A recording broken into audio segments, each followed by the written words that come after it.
What are we spending today on Codex? So the month before we spent about 1,500, which was a huge surprise.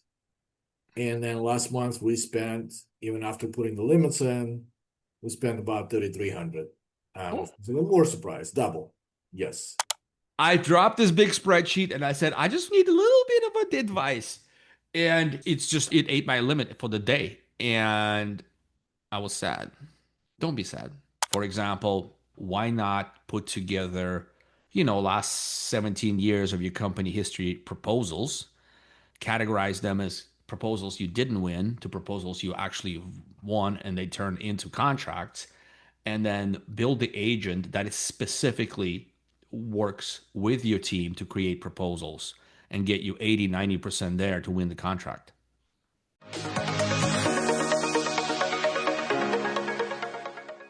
Hello and welcome to Design Under Influence Show. Here with you, host Alex Osenenko. I'm in charge of AI labs here at Arc IT. Why we call it labs? Because it's frontier work. We're learning something new. We're deep in it right now, integrating it into our own operations and into our customer operations too, which is we serve architecture, design, engineering companies. That's who we focus on. I'm joined by my co-host, Boris Rapport. He's a founder, CEO of Arc IT. Welcome to What's the up, show. everybody? Hello, hello, Alex. Long time. It's been a It, long time. We got to it's been scroll a back few to like weeks. what, 2004 or something to see me on these episodes? Oh, no, it's not 2004.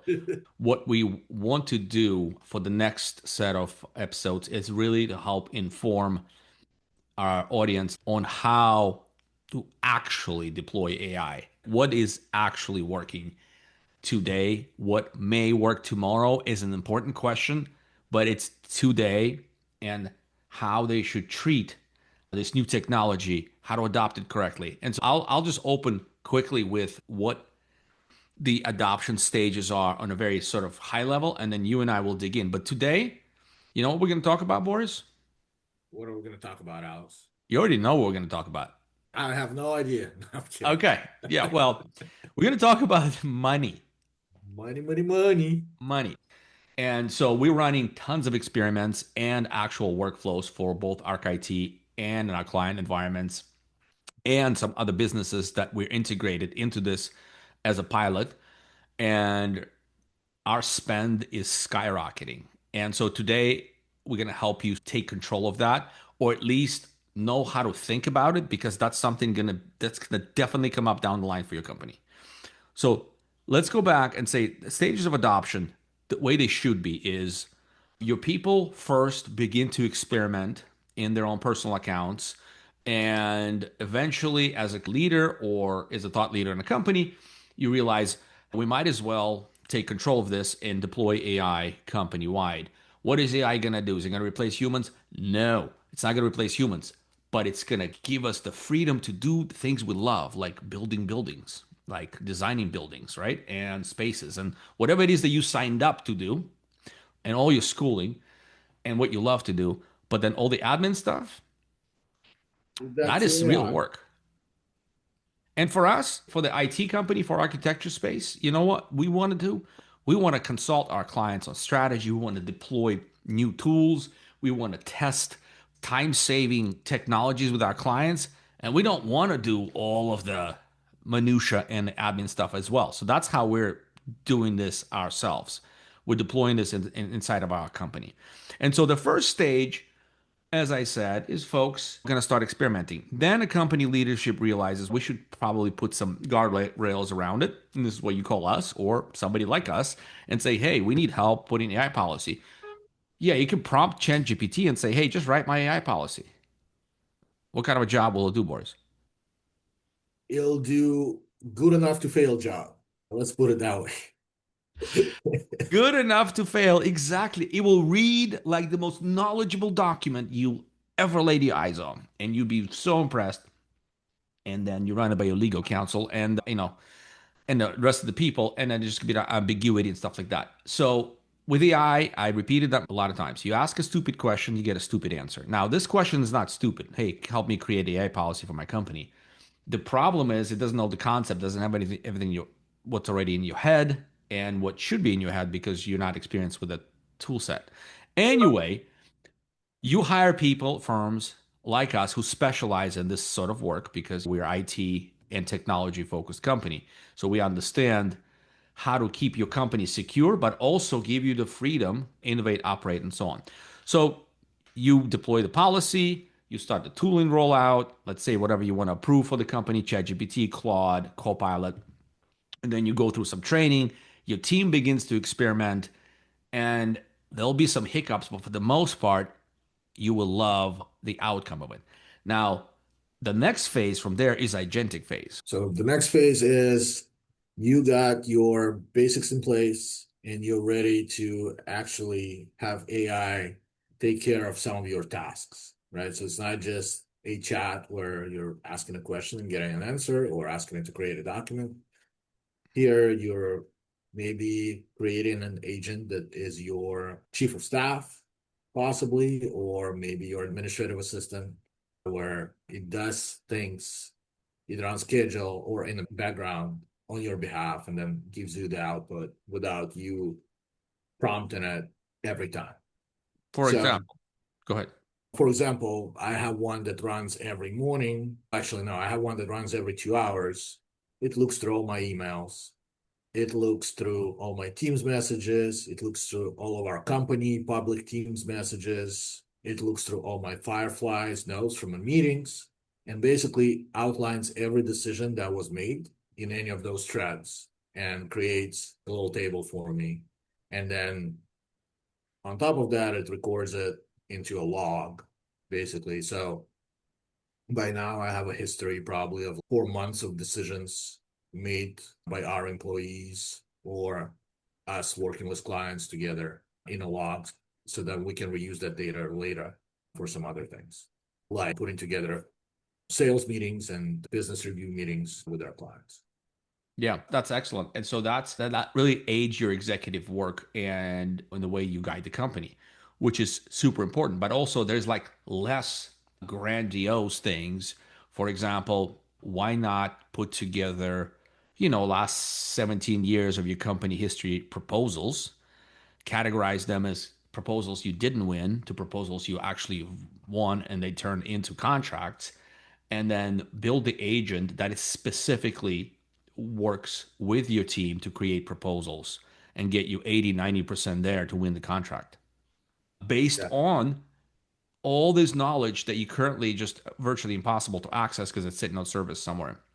And so for that, using a chatbot, that's not going to work, right? You need to build agents. So that agentic future, and don't be afraid of the word agent. I used to be afraid of it. Agent Smith, Matrix. That's sort of like, that's always my association with the word agent.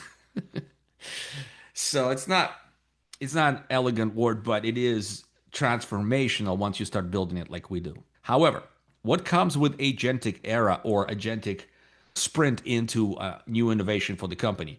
I'll tell you, Boris, you amazing things happen. Okay, amazing things you can do within your organization. Okay, amazing things. Think of it as the way I think about it is I have a room full of talented developers who can code anything in any language for anybody and design things.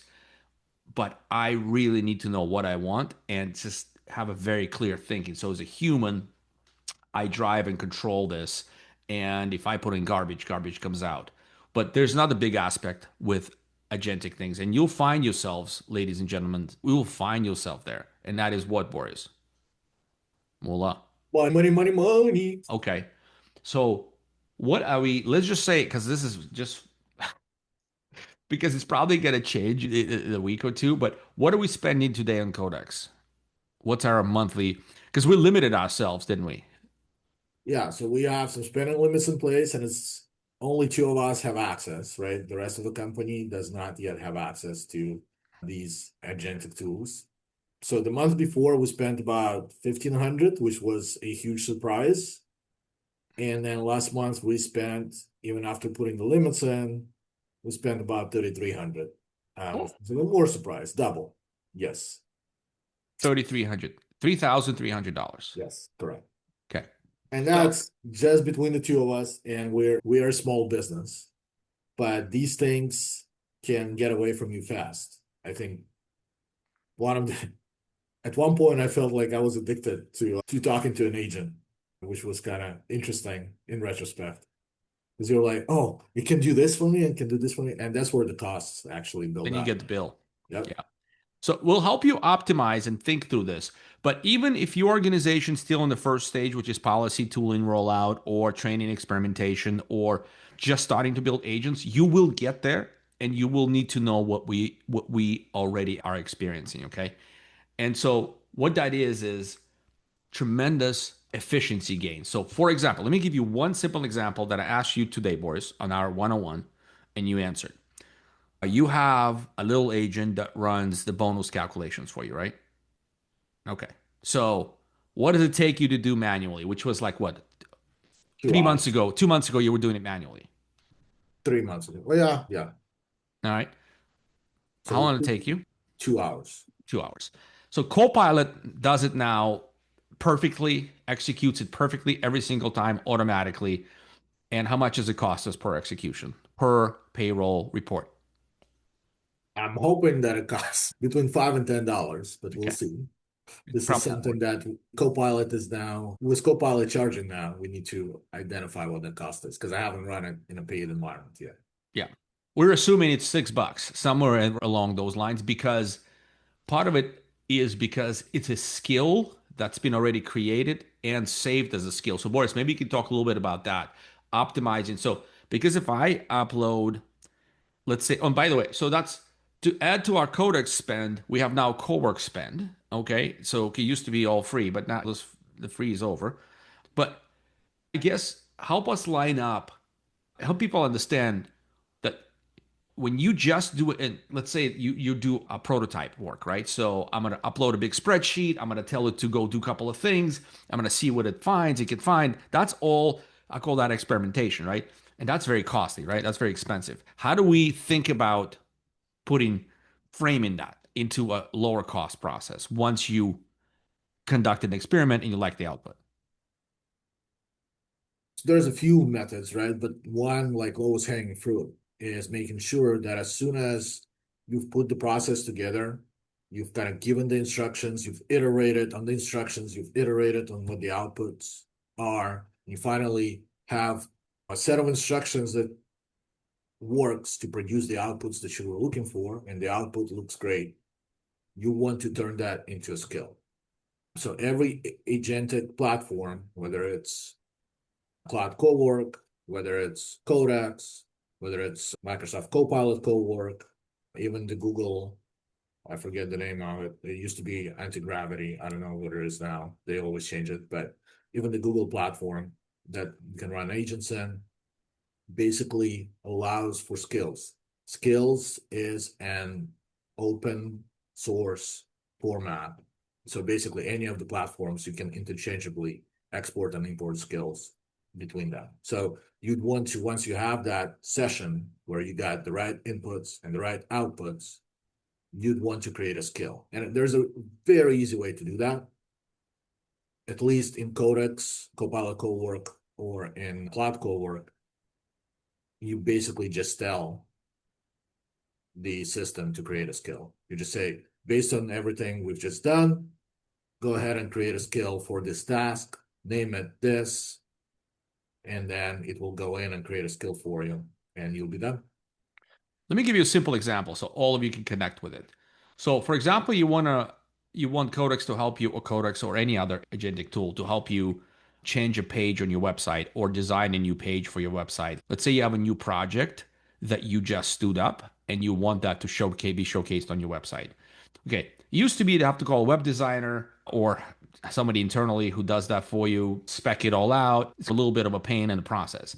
Now you can just tell Codex, hey, look at my previous projects and how they're displayed on my website. Here's the new one. Here's the link to all of the pictures and documents. Go ahead and put together a prototype of how this project will look on my website. So it's going to go do that.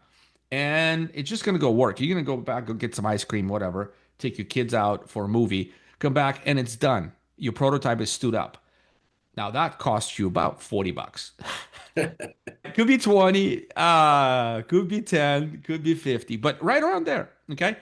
But it also probably suggested a page design changes to layout design changes for your overall project to feature this project. Whatever the case is, whatever you told it to do. So you've done it with the prototype. Next thing you do, you say, okay, this looks great. Let's change this. Okay, let's put a contact us. Let's do this. You make these changes. They're incremental and small. They're not very costly at all because all the scaffolding has been stood up, design has been made. So all these changes are virtually a nothing burger. And then as a cost, from a cost perspective.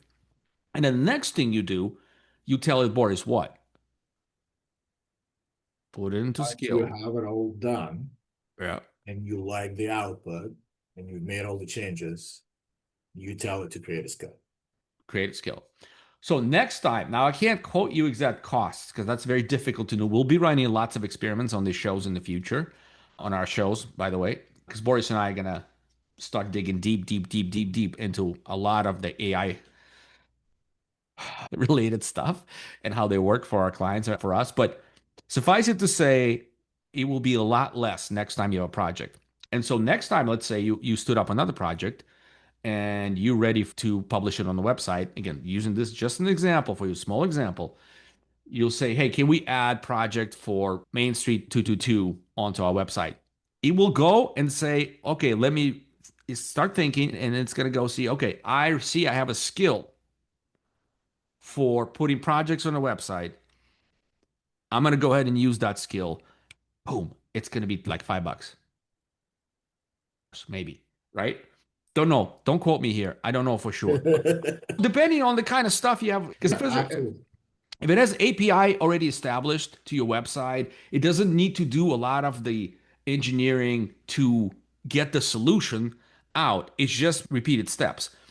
But the cool things I want to point out is number one, I've never actually went and named the skill, whereas you have probably because you think like an engineer. I think a little bit differently. I think more on creative side. I can get engineering done, but I prefer my minions to do that, which is Codex and co-work and all that stuff. Anyway, I don't name them, but I invoke them via prompt. Do you name your skills? not often. No, usually it does a pretty good job of naming the skill.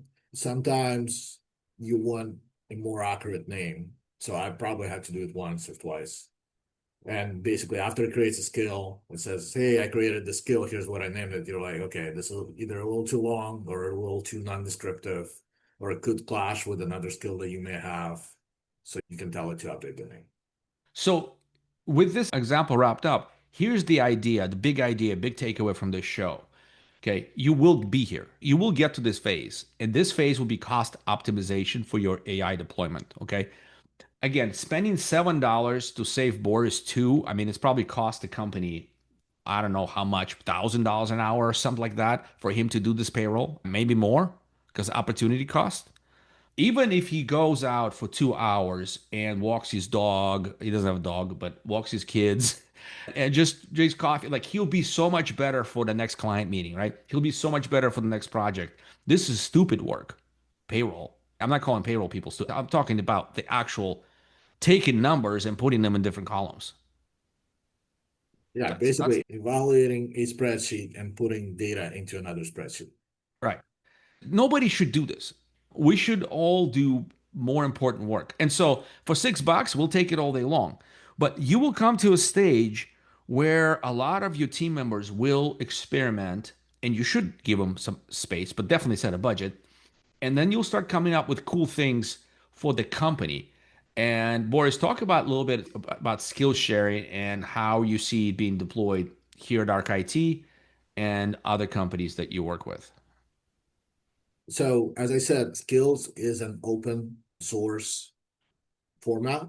So it's very easy to actually export and deploy to either other tools or share with other people. So at ArcIT right now, so we have a library of shared skills to where if somebody, one of our people or myself, creates a skill that we think can be used by more than one person, we just upload it to that folder. It's basically just a Teams folder. And so we can ask the AI to export it. It exports it into a zip file. That zip file contains everything the skill needs.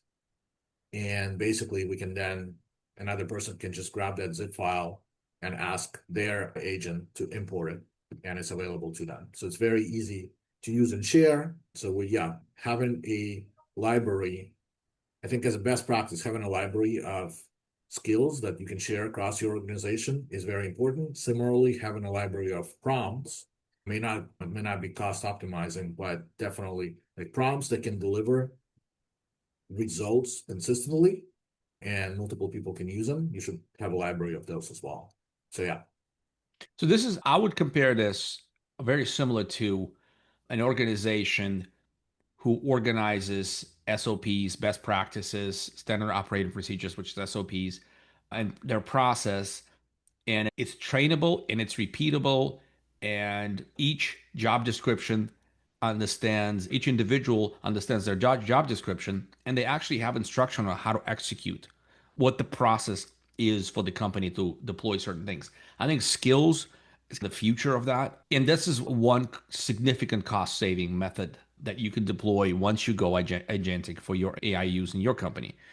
But there's more stuff we do ourselves here, or at least experiment with, to do some cost savings. And that is more advanced. So if you want to listen to it, you can keep listening. But I think we're going to go into the forest a little bit for a few minutes here.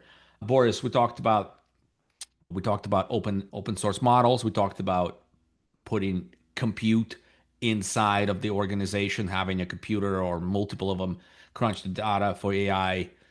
We talked about also building infrastructure for data using existing tools and only letting AI interpret it instead of having to build the database every time. Can you talk about those things? How you think about them Uh, right now? yeah. So the very easy thing to do, it's not very easy, but it is an easier thing to do once you have your kind of codex or Copilot cowork set up with connectors, is just use that for everything. But because you can just prompt it and it goes and does whatever you need it to do. And then you can schedule those workflows and it goes and does whatever you need it to do. Now, again, that comes back with costs, real financial costs, and those costs can get away from us.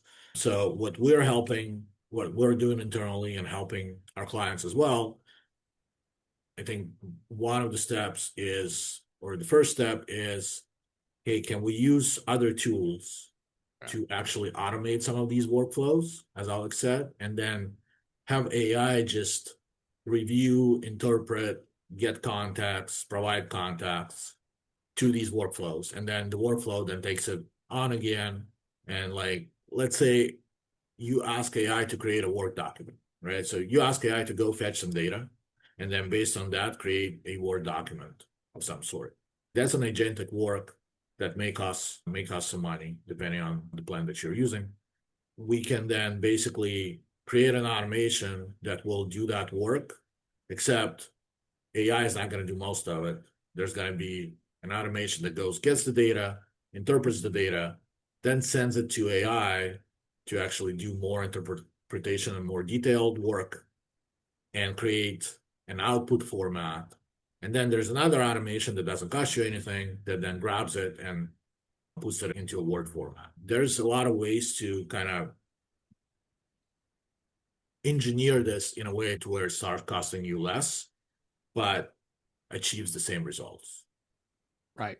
In order for And that to work, though, you first need to kind of go through the initial process of, hey, can I automate this fully with AI, iterate, and then we can convert that workflow into a different automation. so in my example of proposal helper, for example, if I have 7 years of proposals I want to integrate into decision assistant for my next proposal, Boris, how do you recommend? So, in other words, you can ask AI to go review all of those proposals, pull out variant components like, hey, here's the client type, here's the proposal type, here's the size of the building, blah, blah, blah, whatever the metrics are relevant, apply them and apply it to this particular quote that you're building, proposal. And then having AI do all that work will be expensive. How would you think about building that agent, that function with minimum AI involvement for cost savings. So I think maybe we need to kind of go into and explain for the audience why that would be expensive, right? So if we kind of go back to the basics, what we're doing is we're using tokens. And what tokens are, basically in kind of layman's terms, is basically a word. So a token is a word. So a token of input and a token of output costs you some money. In this scenario that you're describing, where basically AI is going to take all those 7 documents, is going to look at 7 years worth of documents. I'm or sorry. 7 years worth of documents. Maybe for simplicity's sake, we just say there's 10 documents, Okay. right? It's going to look at those 10 documents, is going to interpret every word, and then is going to process it, right? So let's say each of those documents is 1,000 words. So you're basically interpreting 10,000 words, which is basically 10,000 tokens as an input that you give to AI. Then it's going to provide an output of, I don't know, 1,000 to 1,500 words. So that's 1,500 tokens that you're outputting. With some of these models, you're paying like $50 per million tokens, like the latest Claude models, which is hugely expensive. So you can see how this is just kind of a baseline example or a very easy basic example. But if you're doing the same workflow, even if you're using skills and you're doing the same workflow over and over and over again, you can see how it's still going to be the same And amount. the cost adds up. Yeah, the cost adds up because it still has to review every word, which is going to be 10,000 words in our case. Correct. But if we can put an automation in place where those 10 documents are stored somewhere, goes in and indexes them and puts them in a database that you're hosting, either within a Microsoft or AWS or Google environment. We prefer Microsoft because they already have the tools in place to make it easy. You basically index it, store it in a database. So all you're really paying for is the minimal amount for storing that data in a database. And now the data is already what is called vectorized or easy for AI to understand. So it's not really words, it's actually just math. And it's a lot more efficient for AI to look at your documents that way than it is to just interpret your words. So you're saving them a lot of time or a lot of tokens on data interpretation. The outputs are still going to cost you the same, but the inputs are now going to cost you a lot less. That is very cool. So in the example where I put a spreadsheet that has tens of thousands of entries, maybe 100,000 entries, because it's a full catalog of some manufacturer for some tiles or whatever. And I ask it, hey, here's my specs for this particular design I'm doing. Can you pick top three tile colors and variants and sizes and thicknesses and so that's going to be what, like 150. That's going to be expensive, right?